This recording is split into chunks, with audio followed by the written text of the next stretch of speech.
cursed parish, haunting secrets of St. Agnes Church. Picture this, a quaint little town with cobblestone streets and an old, imposing church at its center. St. Agnes Church had stood for centuries, its towering spire reaching for the heavens. On the surface, it seemed like the epitome of sacredness and serenity, a place where worshippers sought solace and divine guidance.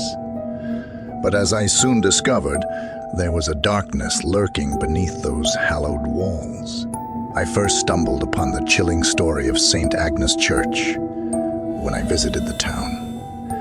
The locals spoke in hushed tones about the strange occurrences that had plagued the church for decades.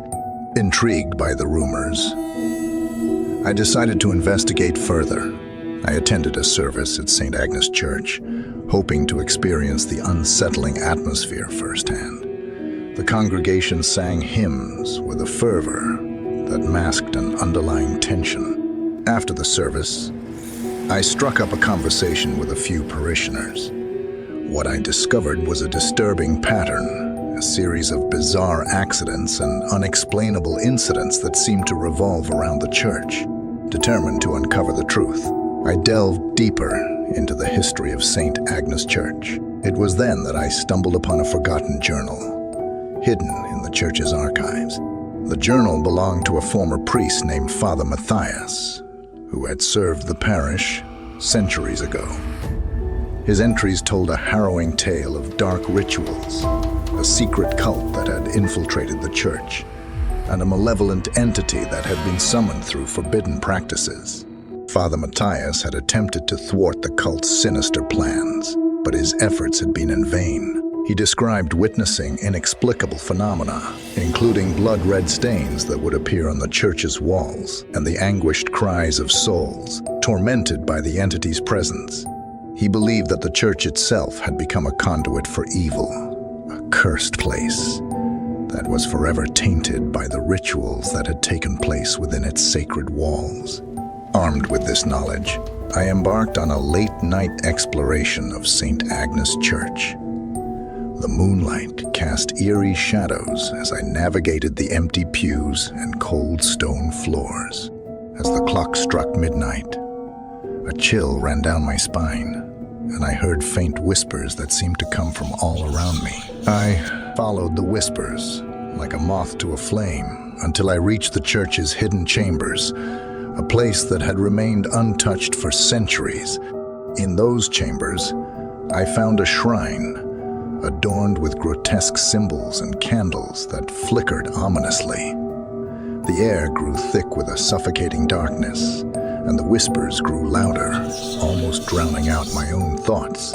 As I fled the chambers, I heard a blood-curdling scream that echoed through the halls, as if it were coming from the very depths of hell itself. I stumbled out of the church, gasping for air and covered in a cold sweat. St. Agnes Church stood before me, a silent witness to the horrors that had unfolded within its walls. The thing in the shadows. I'm a paranormal investigator, and I've seen my fair share of creepy things. But nothing could have prepared me for what I encountered at the old St. Mary's Church. The church had been abandoned for years, and it was rumored to be haunted. I decided to investigate, hoping to capture some evidence of the paranormal activity. I arrived at the church late at night, and it was immediately clear that something was wrong. The air was thick with the smell of decay, and the only sound was the echo of my own footsteps. I made my way inside, and the feeling of dread only grew stronger. The church was dark and silent, and I could have sworn I saw something move out of the corner of my eye. I forced myself to keep going, and soon I found myself in the sanctuary. The altar was covered in dust, and the pews were empty. I stood there for a moment, listening to the silence. Then I heard it, a low moaning sound. It came from somewhere in the back of the church. I slowly turned around, my heart pounding in my chest. That's when I saw it, a figure standing in the shadows. It was tall and thin, it was wearing a long black robe. Its face was hidden in the shadows, but I could see its eyes. They were glowing red. I froze, unable to move. The figure took a step towards me, and I felt my blood run cold. Then it spoke. "Leave," it said. Its voice was like ice. I didn't need to be told twice. I turned and ran out of the church, not stopping until I was safe at home. I've never been back to that church, and I never will, but I'll never forget what I saw that night. The Ghost of the Nun. I'm a journalist, and I've been covering the paranormal for years. I've seen my fair share of creepy things, but nothing could have prepared me for what I encountered at the old St. Mary's convent.